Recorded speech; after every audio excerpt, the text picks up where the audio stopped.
Bismillahirrahmanirrahim. Assalamualaikum warahmatullahi wabarakatuh.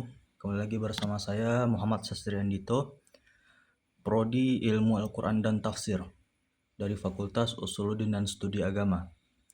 Baik, saya akan melanjutkan pembahasan materi kali ini, yaitunya tentang tafsir Safwah At-Tafasir, karya dari Ali As-Sabuni. Baik, langsung saja kita bahas dulu biografi singkat dari Ali As-Sabuni ini. Ali Muhammad As-Sabuni lahir pada 1930 di Aleppo, Suriah. Ia berasal dari lingkungan yang kuat dalam tradisi ilmu syar'i. Pendidikan awal ia tempuh di halaqah-halaqah ulama Aleppo, kemudian melanjutkan ke Universitas Al-Azhar Mesir, tempat ia meraih gelar spesialis dalam tafsir dan ilmu Quran. Setelah masa studinya, ia aktif mengajar di berbagai lembaga pendidikan tinggi di Suriah dan Arab Saudi. Karyanya dalam bidang tafsir sangat banyak dikutip di dunia Islam karena gaya penyampaiannya yang mudah, yang sederhana, mudah diakses oleh pembaca umum. Beliau wafat pada 2021, meninggalkan warisan intelektual yang luas, terutama dalam bidang tafsir dan kajian Quran. Kemudian, untuk kontribusi dalam bidang tafsir, As-Sabuni dikenal sebagai salah satu sarjana yang mampu menjembatani dunia akademik dengan kebutuhan masyarakat. Beberapa kontribusi utamanya diantaranya menyajikan tafsir yang ringkas, sistematis, dan mudah dipahami sehingga memudahkan pelajar, mahasiswa, dan masyarakat umum. Kemudian mengumpulkan pendapat ulama klasik, lalu menyaringkan inti-inti penjelasannya. Kemudian menghidupkan kembali tradisi tafsir bil ma'sur, yaitu penafsiran berdasarkan riwayat sahih dari Al-Quran, hadis, dan penjelasan sahabat. Kemudian membuat karya tafsir dengan pendekatan populer namun tetap ilmiah, sehingga memperkaya khazanah tafsir kontemporer.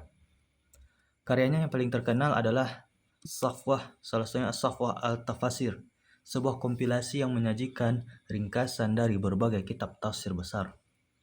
Untuk latar historis penyusunan kitab ini ditulis pada masa ketika kebutuhan umat terhadap tafsir yang mudah, komprehensif, dan ringkas semakin meningkat. Banyak masyarakat yang kesulitan memahami kitab-kitab tafsir klasik yang tebal dan syarat dengan perdebatan ilmiah. As-Sabuni melihat celah ini lalu menyusun sebuah karya yang mengintegrasikan penjelasan inti dari tafsir besar seperti tafsir At-Tabari, Al-Qurtubi, Ibnu Katsir, dan Al-Alusi. Nah, yang menyajikan ayat-ayat dengan penjelasan tematik yang langsung ke inti makna. Kemudian menjawab kebutuhan sistem pendidikan modern yang memerlukan rujukan cepat dan mudah difahami. Dari segi konteks keilmuan, ia berada pada persimpangan antara metode klasik dan kebutuhan modern. Hal ini membuat kitabnya diterima luas, tetapi juga mengundang kritik karena dianggap terlalu merangkum dan kadang merapikan perbedaan pendapat yang sebenarnya memiliki detail yang panjang.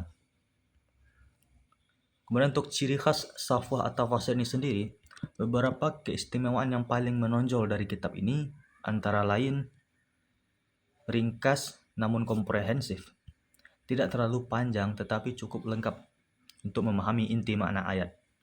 Kemudian kedua, bahasanya yang mudah, tidak banyak istilah teknis atau diskusi panjang. Kemudian penyajian yang sistematis.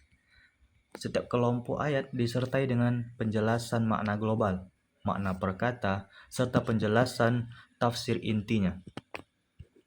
Kemudian memadukan pendapat berbagai mufassir klasik dalam bentuk yang sudah disaring. Dan juga fokus pada pesan moral dan hukum.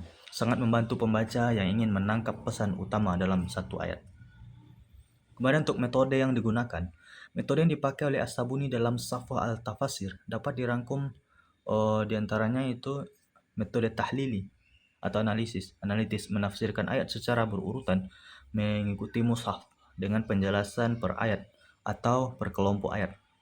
Kemudian bil ma'thur sebagai dasar, mengutamakan riwayat-riwayat sahih dari Nabi, sahabat, dan ulama awal. Kemudian penguatannya dengan bil ra'i, menggunakan analisis bahasa, konteks, dan logika yang moderat untuk memperjelas makna. Kemudian penyaringan pendapat.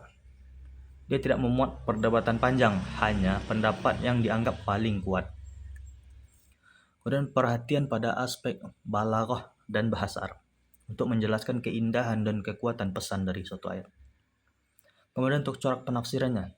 Secara umum, Safa al-Tafasir memiliki beberapa corak yang tampak jelas.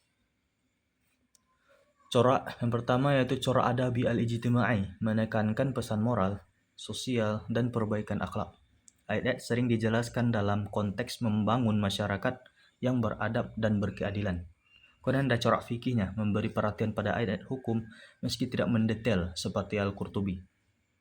Kemudian corak akidahnya, corak akidah Ahlus Sunnah, penjelasan mengikuti kerangka akidah Sunni moderat.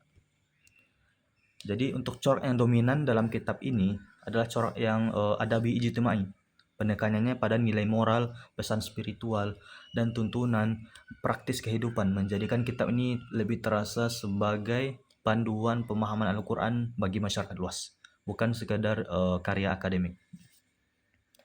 Jadi kesimpulan bisa kita ambil dalam kitab tafsir Safwah al-Tafasir ini, kitab ini menjadi salah satu tafsir kontemporer yang populer karena kesederhanaan dan kelengkapannya. Ia tidak menggantikan tafsir-tafsir besar klasik, tetapi berfungsi sebagai jembatan yang membantu pembaca memahami inti pesan ayat sebelum masuk ke kajian tafsir yang lebih dalam. Keseimbangan antara riwayat, bahasa, dan pesan moral membuat karya ini relevan untuk dipelajari oleh pelajar, mahasiswa, hingga pendakwah. Mungkin itu lebih kurang pembahasan kita pada hari ini. Jika ada salah perkataan maupun perbuatan, saya mohon maaf dan terima kasih atas segala perhatian. Kita akan berjumpa lagi di video selanjutnya. Assalamualaikum warahmatullahi wabarakatuh.